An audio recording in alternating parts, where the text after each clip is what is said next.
주의 이름으로 축복합니다. 전국 갑시다.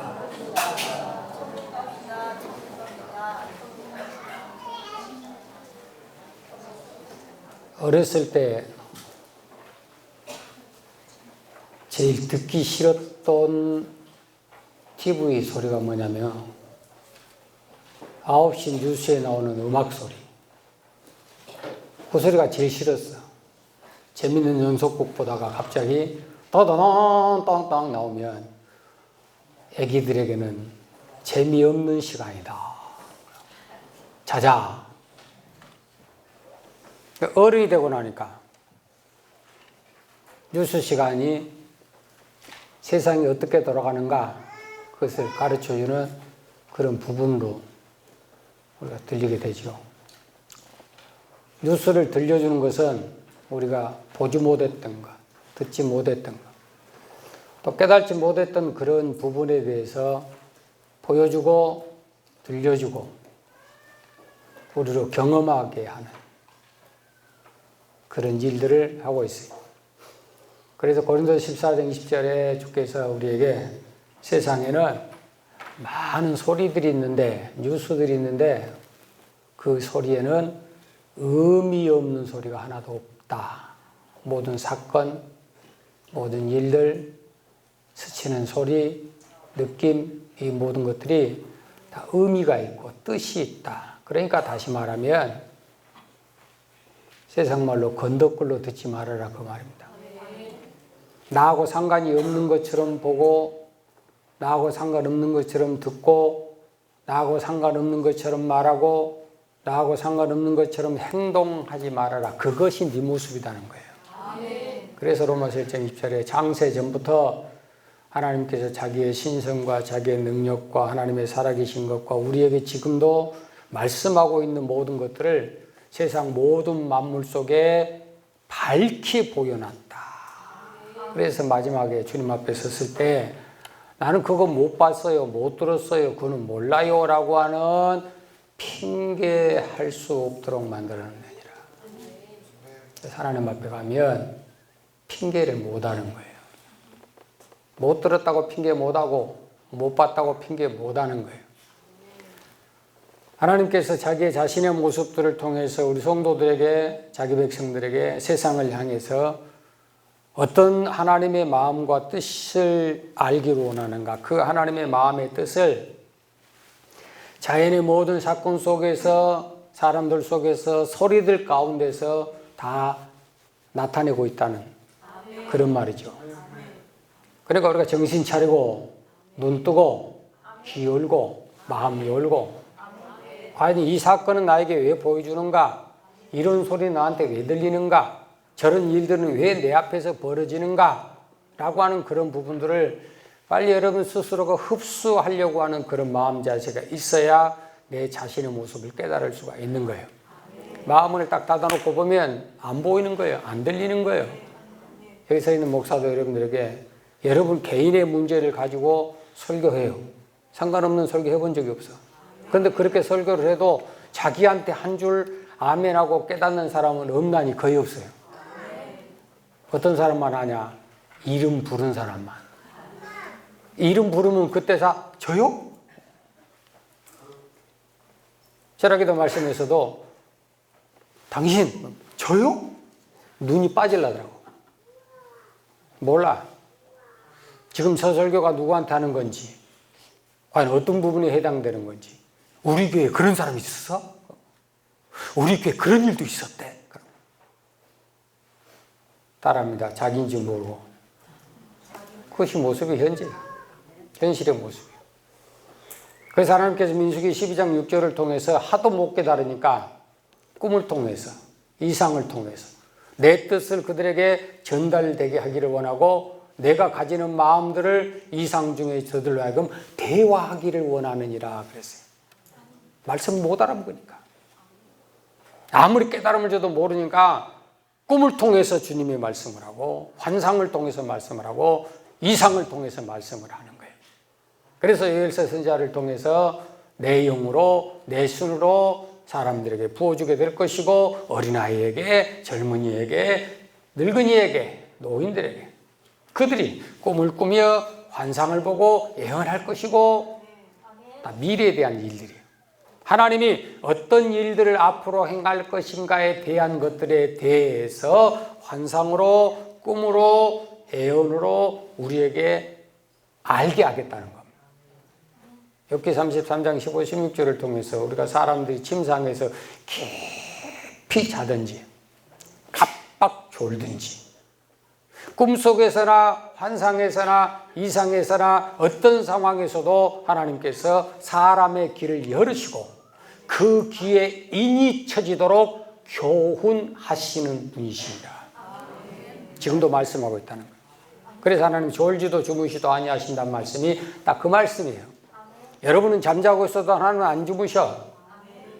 우리가 세상 딴 일에도 하나님은 보고 계셔.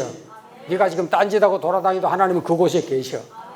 그래서 시편 139편 4절 이하의 말씀을 통해서 여호와는 네가 아무리 땅끝까지 도망가서 그 땅 끝에는 하나님이 안 계시겠지, 이 골방에는 하나님이 안 계시겠지, 이런 은밀한 자리에는 하나님이 안 계시겠지 그러면서 딴짓할지라도 하나님은 거기 계시며 바닷속 깊은 데 들어가서 이 물속에는 하나님이 안 계셔, 여기는 우주 만물을 다 볼 수가 없는 장소야 라고 말할지 몰라도 하나님은 뱀을 명하고 용을 명해서 그곳에서 물어서 끄집어내어 버릴 것이야. 비행기 타고 도망갔어요. 하늘 높이 올라갔어요. 별에서 별로 도망갔어요. 하나님께서 명하여서 그들을 끌어내려서 바닥에 패대기를 쳐본다고 했잖아요. 그러면서 주님이 말씀하셨어요. 여호와는 인간의 생각, 인간의 말, 너 입 밖에 나오는 소리를 할지라도 익히 듣지 못한 것, 알지 못한 것 하나도 없으시다.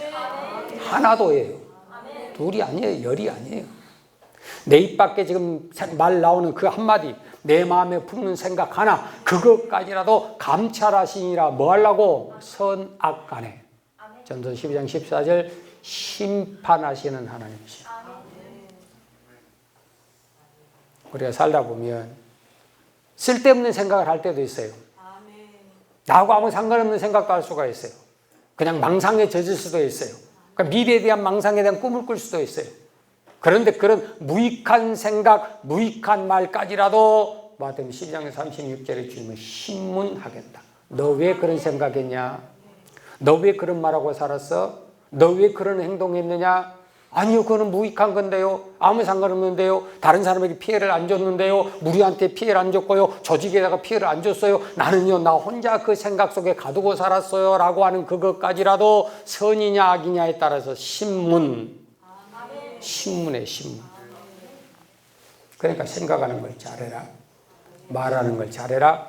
행동하는 걸 잘해라. 왜? 하나님이 보고 계시고 듣고 계시니까. 이스라엘 백성들이 광야의 생활을 살면서 하나님께서 애굽 땅에서 이끌어 나가는 그때의 그 상황 속에 얼마나 기쁘고 즐거운지 몰라. 근데 광야에 딱 들어와 보니까 아니 떼약볕에 죽을 지경이에요. 40~50도가 내린데 숨이 확확 막히는 거죠. 거기서 물도 없어요. 그늘도 없어요. 자기들이 인도하는 것도 또 없어요. 그러니까 모세를 향해서 막 악을 쓰고 대드는 겁니다. 차라리 애굽 땅에서 죽었으면 좋았을 건데 왜 너희가 나를 여기까지 인도해서 광야에서 죽이려고 그러느냐? 애굽 땅에 매장지가 없고 묘사 지을 그 장소가 없어서 우리를 광야에다 죽게 만들려고 여기까지 이끌어냈느냐? 물이 있냐, 떡이 있냐, 옷이 있냐, 이것이 있냐, 저것이 있냐. 광야에서의 생활보다 애굽 땅 종되었던 어둠의 종으로 살았던, 과거에 믿음 없이 살았던, 믿음 밖에서 살았던, 교회 오기 전에 살았던 그 생활이 오히려 훨씬 나았느니라. 그때 하나님께서 그들에게 모세에게 주신 말씀, 내 백성이 나에게 하는 말을 내가 다 들었느니라.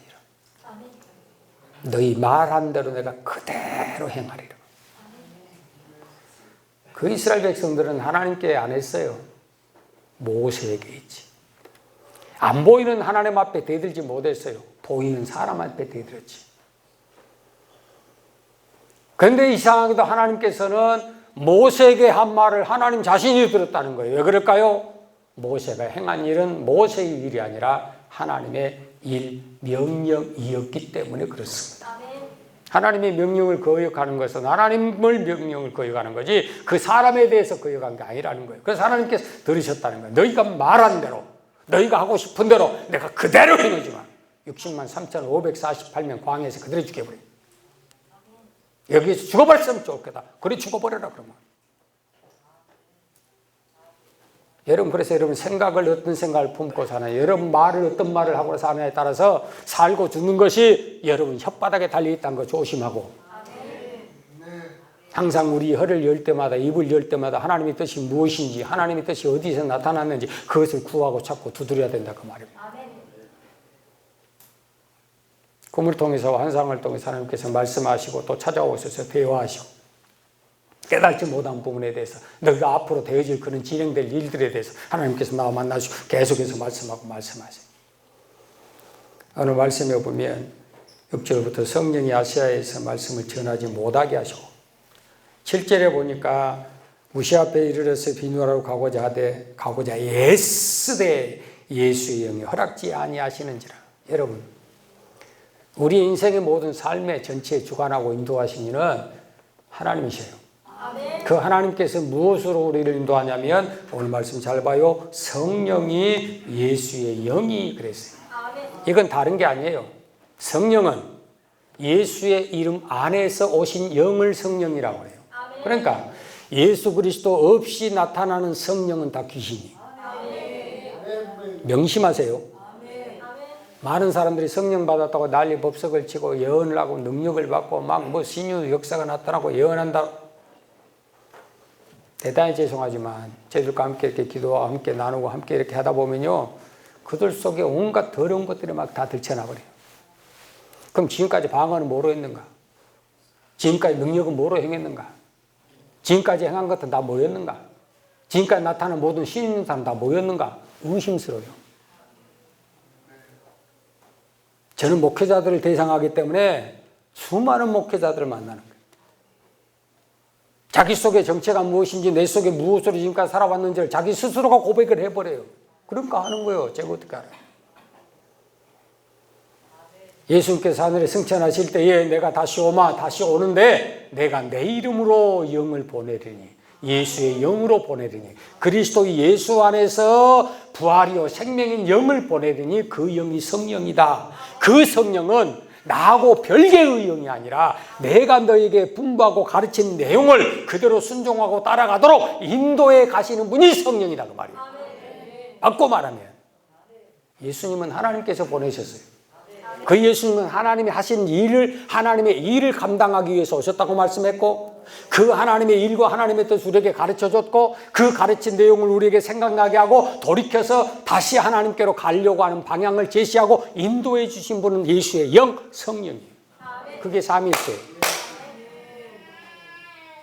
제가 어제도 신학생들한테 삼위일체에 대한 부분을 잠깐 칠판에 써놓고 한번 설명해 봐라 그러니까 설명한 사람이 아무도 없는 거예요. 목사님, 알기는 안 것 같은데요, 대답을 못하고 있어요. 거기 어디다 써먹으려고 그랬어. 과연 그것이 성경적인지, 진리 안에 생하는 것인지, 아니면 내가 열심히 기도하다 보니까 성령 받았고, 내가 열심히 기도하다 보니까 내 앞길을 보였고, 내가 열심히 기도하다 보니까 무슨 일을 행할지를 하나님이 다 가르쳐 줬다고. 어디 안에서? 어떻게? 여러분, 많은 사람이 혼동하고 살아. 말씀 없이도 성령을 받습니다. 그리스도 없어도 성령 받습니다. 회개 없어도 성령 받습니다. 어디 성경에 써졌어요? 기도를 열심히 하신다는 분들이 실수하는 게 바로 그 부분이에요. 하나님의 말씀과 진리의 말씀과는 상관이 없어요. 자기가 열심히 해서 기도하는 거예요. 4시간, 5시간, 8시간 열심히 기도해서 하나님께서 환상을 보여줬다는 거예요. 이상을 보여줬다는 거예요. 비전을 봤다는 거예요. 하나님이 이렇게 하라고 저렇게 하고 이리 가고 저리 가라 했다는 거예요. 근데 이상하게 결론을 보니까 말씀하고는 항상 원수예요. 그렇게 믿음 생활 잘한다는 사람들, 그렇게 가르치기 좋아하고 앞서서 말들 많은 것들 생활하는 꼬라지들 쳐다보세요. 진짜 그 생활이 말씀 들어서 하는 생활인가? 그러니까 그런 사람들은 교회 안에서 인정을 못 받는 거라. 뭐라고 한마디 타가면요, 교인들이, 성도들이 고개 돌려버려요. 비웃음 쳐버려요. 너는 말만 있는 사람이지 행동이 없잖아. 너는 보여준 게 없잖아. 인정을 못 받는 거예요. 하나님께서도. 자기의 계명에 순종하지 아니하고 자기를 사랑하는 자지 아니한 자에게 하나님께서 최고의 좋은 선물 성령을 주시느냐? 안 줘요. 착각하지 말아요. 여러분들이 분별하시기를 성령님 우리를 인도한다. 그 성령님은 나에게 찾아오셔서 무엇으로 인도하시냐? 예수의 영으로 인도하는데 예수의 영으로 인도하는 목적이 뭐냐? 예수께서 3년 반 동안 살아계시면서 가르쳤던 진리의 말씀대로 인도해 가시는 분이다. 그러니까 말씀과 틀리면 다 성령 아니에요. 진리에서 벗어나면 성령 아니에요. 그리스도에서 벗어나면 다 악령이고 귀신이지. 절대 성령이 아니야. 근데 왜 여러분 성령이라고 착각하세요? 왜 성령이라고 쫓아가세요? 말씀 붙잡고 살려고 몸부림친 건 우습게 생각하고. 바울도 하나님 앞에 기도 많이 한 사람이야. 목숨 걸고 기도한 사람. 쉬지 말고 기도하자고 목이 터져라고 데살로니가 교회를 향해서 외쳤던 사람이. 그런데도 자기가 열심히 기도하고 자기가 계획하고 자기가 결정했다 할지라도 성령이 아니다. 예수의 영이 아니다. 그거는 말씀이 아니야. 그거는 진리 안에서가 아니야. 라고 할 때 포기할 줄 아는 사람이다. 그것이 우리가 믿음이 있는지 없는지, 내 안에 성령을 받았는지 못 받았는지를 분별할 수 있는 분별력이 되는 거예요. 다시 바꿔 말하죠. 성령 받았다는 사람들 치고 고집 안 센 인간이 있으면 데려가 보세요. 은사 받은 사람들 치고 고집 안 센 사람이 있는가 찾아보세요. 없어. 지가 본 것이 다고, 지가 경험한 게 다고, 지가 받은 게 다요. 그러니까 말씀도 필요 없어, 예배도 필요 없어, 인도도 필요 없어. 자기가 본 대로, 자기가 느끼고, 자기가 경험한 대로 그리고 내치려고 나가는 거예요. 그러니까 목회자들이 성령 사역에 대해서 아주 진절머리 나도록 생각하고 그 성령 사역을 못하게 해버린 이유가 열매가 잘못되니까. 열매가 아니에요. 그러니까 목회자들이 그 많은 목회를 하고 그 선배들이 해보고 난 다음에 아니야 이건 아니야 못하게 해버려. 차라리 그냥 말씀 안에서 성경만 따라가도록 그렇게 만들어. 여러분 성경도 예수의 영이 함께하고 성령이 해야 따라가지지. 성령이 없는 역사가 어떻게 성경을 이해를 해요? 하나님의 모든 말씀은 하나님의 감동으로 기록되어 있는데 하나님의 감동으로 성령으로 깨달음이 없는데 어떻게 성경을 따라서 가냐고요. 그래서 목사님들이 골치를 아파. 교회들이 골치를 아파. 그들이 모여서 생각해봤어. 아니야. 이거는 성경에 나타나는 성령의 열매하고 생활 속에 나타나는 성령이 달라도 너무 달라. 그럼 뭔가 다르지 않냐? 뭔가 잘못되지 않냐? 그런데 그게 잘못된 근거를 못 찾으니까 문제지. 그것이 정확한 걸 찾아서 행하도록 만들면 얼마나 더 큰 사고가 나타나겠냐고 말이에요. 근데 잘못된 길로 가르쳐 놓고 잘못된 길을 가게 하고 잘못된 열매를 바라보면서 그거는 틀렸다고 찍어대면 그거 누구 책임이에요? 가르친 사람 책임이지. 바울은 하나님 앞에 기도하기 시작해요. 하나님, 내가 복음의 빚진 자로서 이 거룩한 사명을 감당하기 위해서 내가 아시아로 가겠습니다. 저 한국을 향해서 가겠습니다.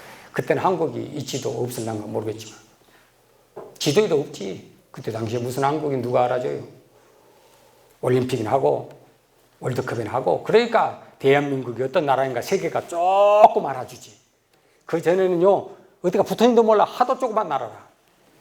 그런 손톱만큼도 못한 그 반조각 나라가 세계에서 어떻게 알아주냐고요. 그것도 모르지. 근데 내가 계획을 세웠어요. 내가 뜻을 세웠어요. 이건 옳다고 분명히 확신했어요. 꿈과 이상과 환상도 다 봤을 것 같아. 응답도 받았을 것 같아.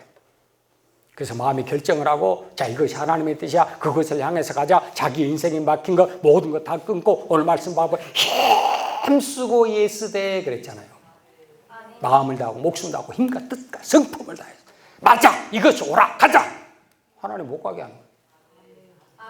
그런데 여기서 문제는 성령의 역사가 아닌 귀신 든 것들은 항상 어디로 가느냐? 그 하나님이 가로막는 하나님의 음성을 안 듣고 지고집대로 나가는 거예요. 아니야 이것이 맞아. 목사 네가 틀렸어. 성경이 틀린 거야. 나에게 하나님 말씀했는데 어젯밤에 꿈으로 봤는데 내가 기도하다 환상을 봤는데 그러다고 환장하는 거지. 성령의 은사가 틀렸단 말 아니에요. 진리 안에 생하는 것은 맞지만 진리의 말씀에서 벗어난 건 여러분들 절대 혼동해서는 안 된다 그 말이죠. 이런 상황 속에서 여러분 인생길이 가다가 딱 막히거든. 뛰어넘어가려고 하지 말고 거기서 멈춰. 그래서 왜 막히죠? 음성이 있을 거야. 왜 막혔지요? 갈 곳이 달라. 왜 막혔지요? 내 발걸음이 지금 잘못된 길이야. 그것을 고집하면 재앙받게 돼 있겠어요? 벌받게 돼 있겠어요? 그러니까 그 자리에 멈춰서 하나님 앞에 다시 물어. 하나님, 내가 이런 생각 가지고 이런 계획 가지고 이렇게 나는 확신하는데 왜 이것이 안 되지요? 왜 사방팔방이 막히지요?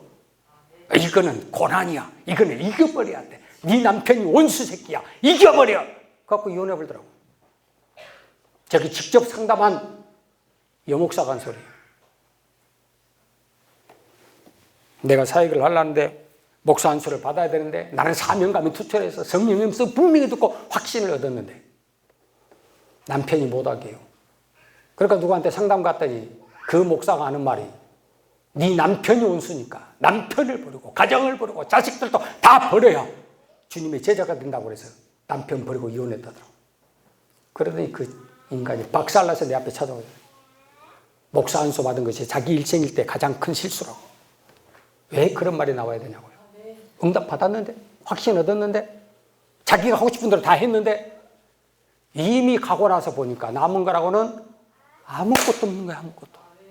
버스 타고 올 토큰 하나도 없는 거예요. 그때 저희가 집회 인도하는 그 자리에 참석해서 말씀 듣고 나서 깨닫고 제 앞에서 꼬꾸라서 난리가 나요. 내가 잘못 걸었습니다. 잘못 왔습니다. 하나님이 하지 말라고 막아줬는데 나는 그것이 하나님의 뜻인지를 알고 뛰어넘어갔습니다. 그러니까 절도고 도덕으로 강도가 돼버리지. 하나님이 다시금 그 막아진 길이 있으면 여러분 뒤돌아 봐봐요. 열린 길도 있어. 그걸 찾아. 그럼 그때는 아주 쉽고 편해. 뭐하러 여러분들이 바람을 따라서 역행하고 가려고 그래? 왜? 하나님의 섭리를 왜 역행하려고 그래? 여러분이 하나님보다 먼저 가 있어. 말씀보다 먼저 가고 성령보다 먼저 가고 예수의 영보다 먼저 가 있어. 그러면서 안 된다고 나한테 야단법석해. 나는 그렇게 가르쳐 본 적 없고 그렇게 인도해 본 적 없어요. 하나님의 때를 기다리고 하나님 하신 일들을 기다리고 모든 사람에 대해서 오래 참고 그렇게 하나님 앞에 더 기도하며 인내하고 하나님 하신 일을 보자. 그걸 여러분들이 이해를 못하는 거예요. 나는 며칠까지 다 해야 됩니다. 3일 만에 끝내버려야 됩니다. 이것은 얼마가 돼야 됩니다. 이건 어떻게 그건 네 생각이고 하나님의 생각과 내 생각이 다르잖아요. 하나님의 방법 내 방법 다르잖아요. 그럼 여러분 생각 버리고 여러분 방법 버리고 여러분의 길을 버리고 하나님의 생각으로 하나님의 방법대로 하나님의 길대로 따라가라. 이사 55장 8절에 그것이 신앙생활이고 그것이 성령을 우리에게 주신 목적이라고 지금 말씀하잖아요. 어디까지? 천국 들어가는 것까지 깨달아져요. 멈춰서 뒤돌아보니까 누군가가 손짓하고 있어요. 자, 그때사 보입니다. 아셨어요? 그때사 보여. 여러분이 하고자 하는 여러분의 의지와 여러분의 결단과 여러분의 고집과 여러분의 사상과 여러분이 지금까지 살아왔던 그 온 고집들 그거 안 멈추면 안 보여. 아셨어요? 저 같은 완벽주의자가 어디 있어요? 하나님께서 사방팔방 다 틀어막아 놓고요. 손발 다리 다 딸려 놓고요. 더 이상 살 수 없는 하늘 쳐다보니까 구멍 뚫렸더라고. 저는 그 경험 안 해보고 여기 서 있는 줄 알아요? 나는 20살 때 이미 경험한 사람이에요.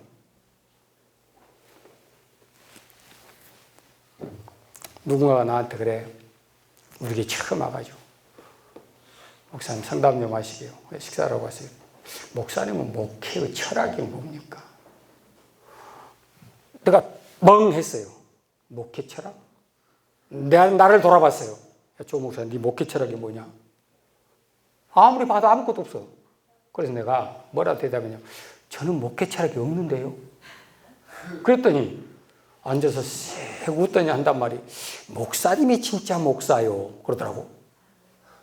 가만히 앉아서요. 젊은 것한테 내가 농락당한 것 같아.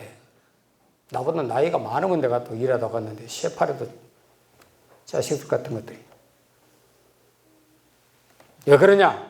요즘 목회자는요. 목회 아니에요. CEO 경영자지. 뭐 해볼까? 어떻게 계획하고 어떻게 교회를 넓히고 어떻게 만들어볼까? 그것이 몸부림치지.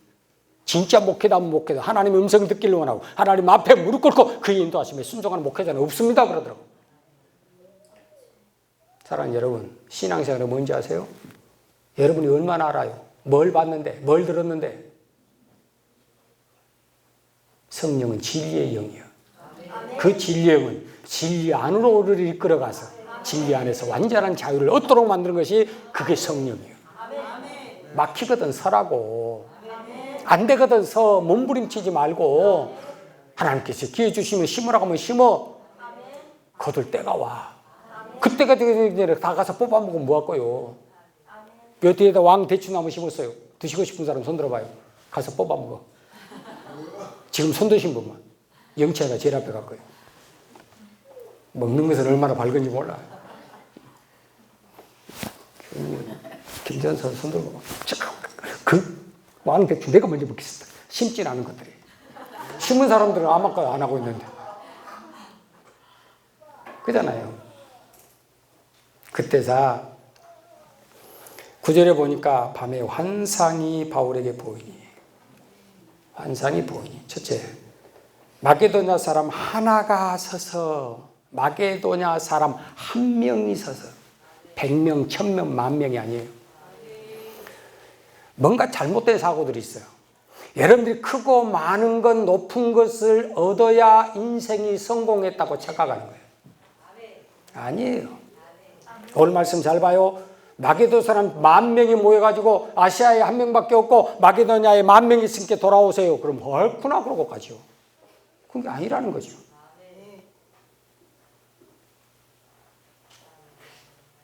사랑하는 여러분, 제가 목회하면서 참 기도를 많이 한 부분이 한 가지가 있어요. 그게 뭐냐면 위임 목사라는 직함이에요. 위임이라고 하는 위임식을 하게 될 때는 여기 서 있는 목사는 내가 목회 끝날 때까지 이 교회에 대해서 목숨 걸겠습니다. 위임을 받아버리는 그런 시간이에요. 근데 지금 요즘은 그 위임이 아무 필요가 없어요. 아무리 위임하고 위임식을 땅꺼지게 해도요, 더 큰 교회에서 와라 그러면 가버려. 돈 몇 푼 던다 하면요, 가버려. 숫자 좀 더 모인다면 가버려. 그것이 유행이에요. 철새들이에요, 철새들.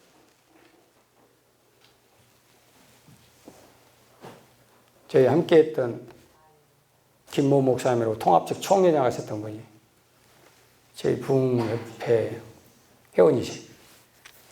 그분이 통합측에서는요, 최고로 인기가 있죠. 어디에서? 선교사역, 유아사역, 노인사역, 우리나라 최초로 하신 분이에요. 그 교회를 저희들이 가봤어요. 그 시골 구석에 있는 서울의 교회인데 의리가 크죠. 후임자를 선택했어요. 후임자를 선택할 때 당회에서 결정하기를 위임된 목사는 절대 안 받는다. 받지 마라. 위임된 목사는 거기서 죽어라고 말해요. 왜 위임된 목사를 데려다 우리 교회 또 위임을 시키냐? 그럼 두 교회 맡기냐? 그건 아니지 않냐? 그래서 후임을 뽑았는데 어느 교회 부목사를 데려다가 그 기라성 같은 교회에 다짐을 세웠어. 멋진 분 아니에요? 하나님 우리에게 하나를 맡겼지 2개, 10개를 안 맡겼어요. 우리가 좀 착각 속에 빠진 것은 하나님 나 10개만 줘보시고 10,000개만 줘보세요. 내가 그거 진짜 잘할 수 있어요. 야, 이 문딩아, 네가 가지고 있는 그것부터 해. 욕 아니에요. 전라도 말이지. 둥이라고 안 했어요. 딩이라겠지. 그런 것 가지고 또 트집 잡더라고. 목사님이 욕을 잘한다. 내가 언제 욕했는데. 지가 그렇게 살아간지는 모르고.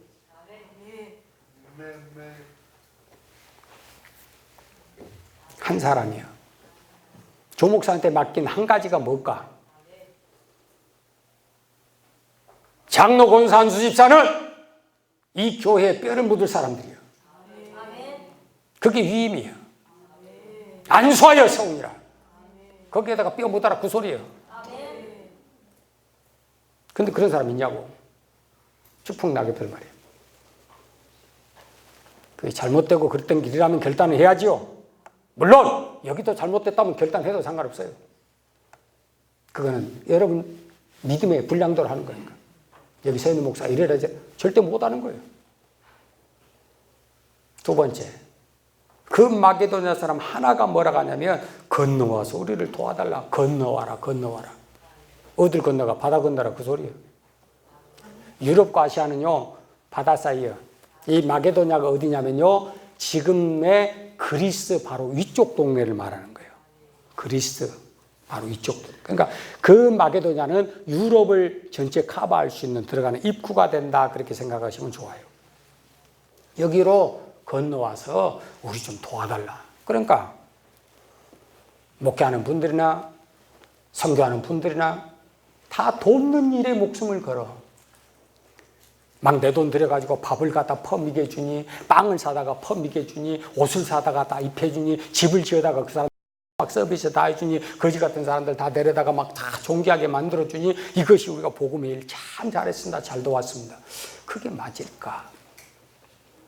선교사들이 밖에 나가서 뭐 하는지 아세요? 돈 쓰는 재미로 살아.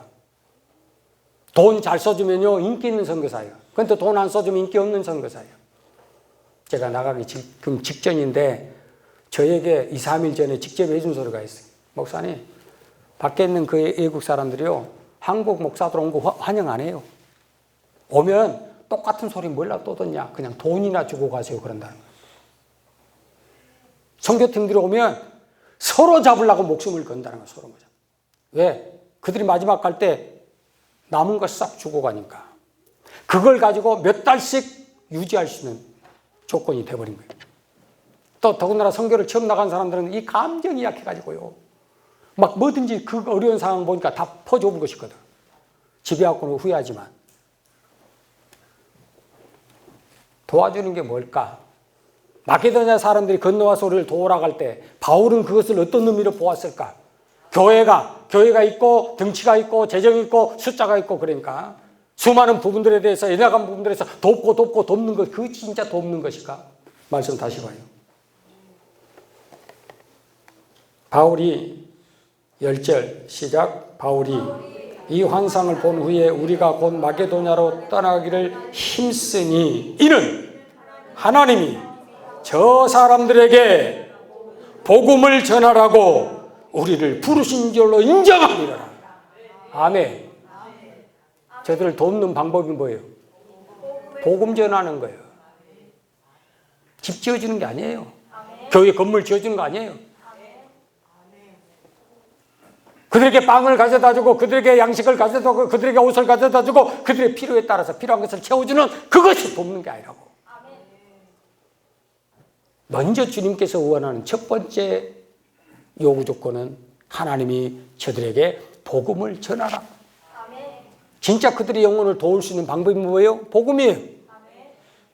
진짜 복음. 한국의 선교사들이 130년에 들어와서 지금 지어놓은 것들이 연세대, 고려대, 세브란스 병원, 기독병원들, 대학교를 세우고 병원을 세우고 지금도요 떵떵거리고 지금 존재하잖아요.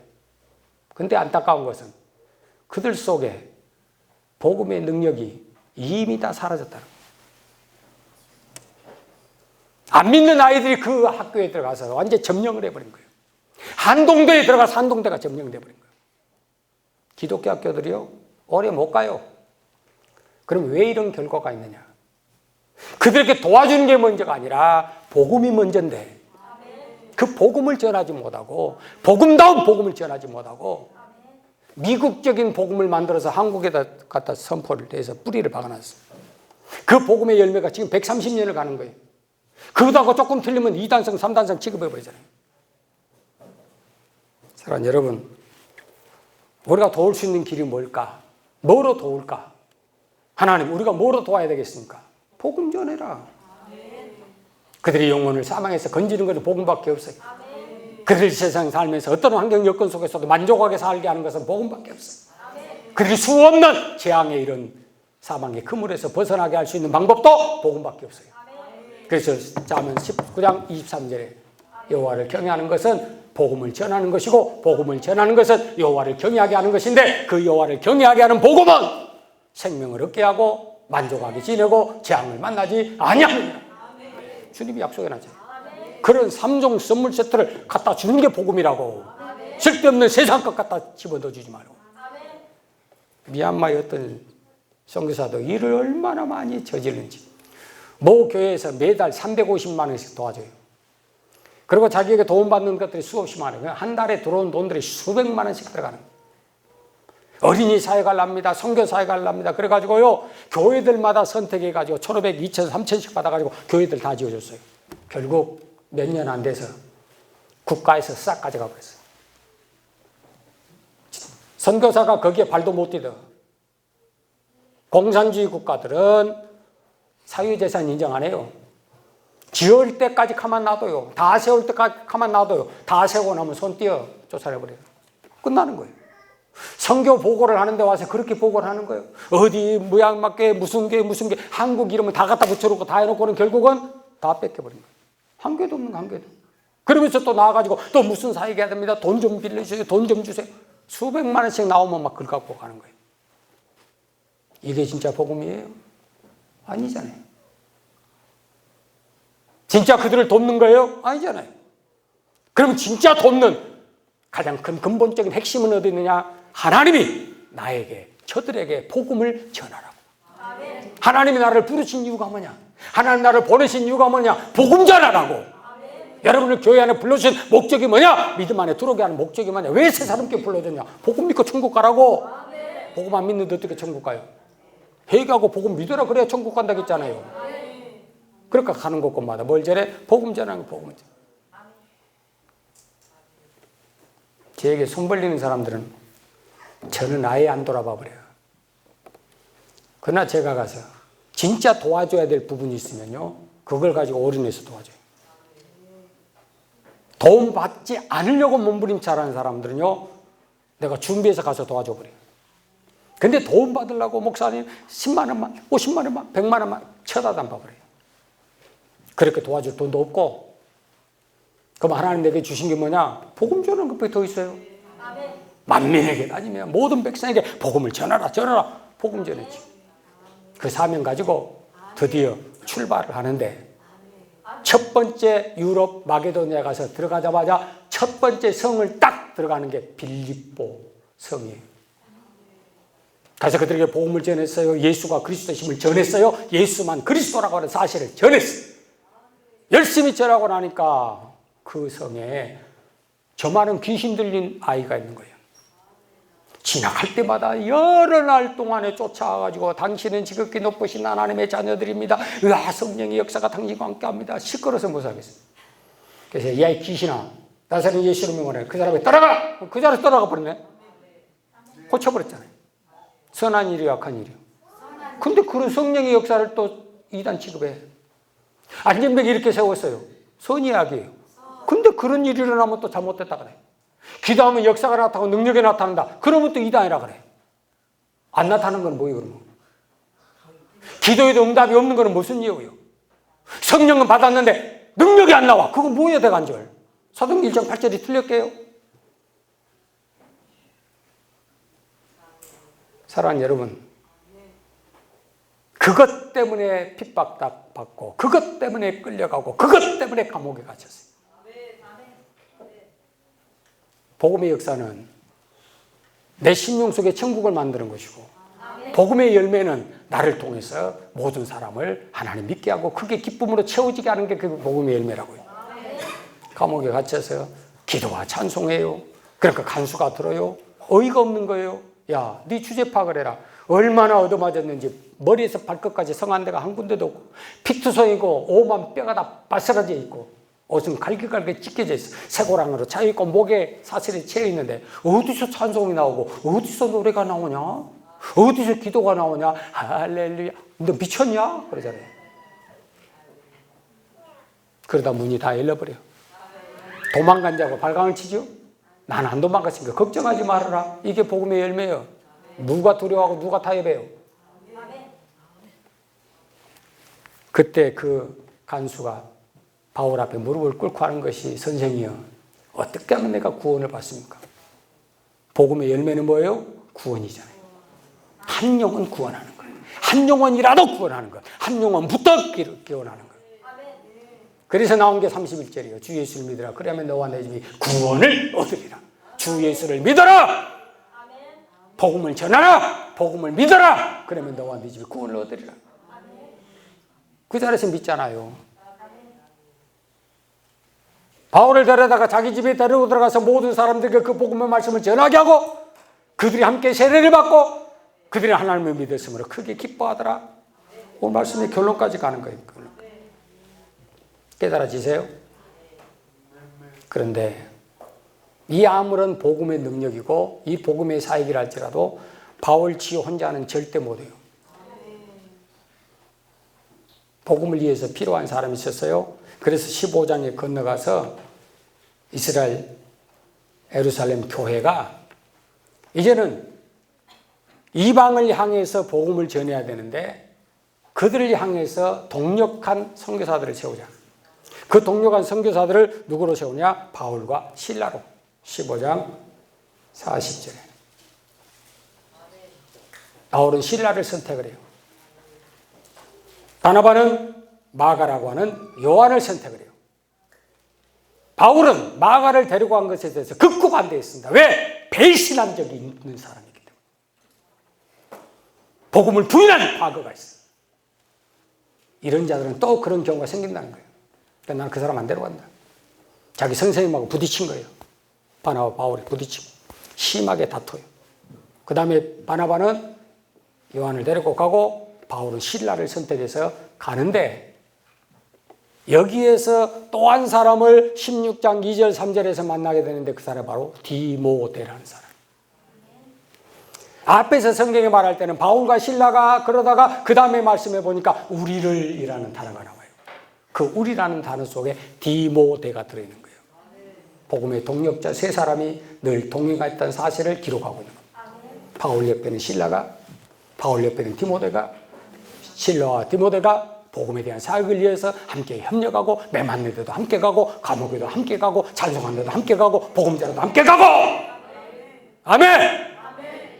아멘하지 않으니까 아멘을 못하지.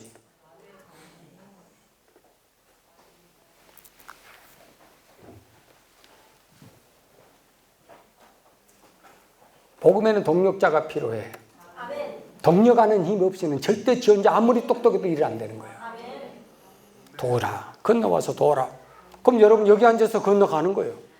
나는 건너가서 도우는 거고 여러분 여기 앉아서 건너서 도와주는 거. 어떻게 갈라요? 기도는 거리가 없어. 할렐루야.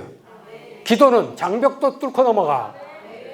산 넘어 바다 건너 강 건너 비행기까지 쫓아다니면서 가서 강단에 설 때마다 복음이 증거하고 능력이 나타날 때마다 어느 한국의 유명한 부흥강사 목사님은 자기가 부흥회 다닌 데마다 자기 성도들을요 떼거지로 모시고 다니면서 제일 앞자리에 쫙 앉힌다. 시시껄렁한 것들 앞에 지금 졸고 앉은 것들 앞에 앉지 마라. 거기다가 자기 기도하는 용사들 세워놓고요 부흥 집회를 하는데 자기 성도들한테 앉아요.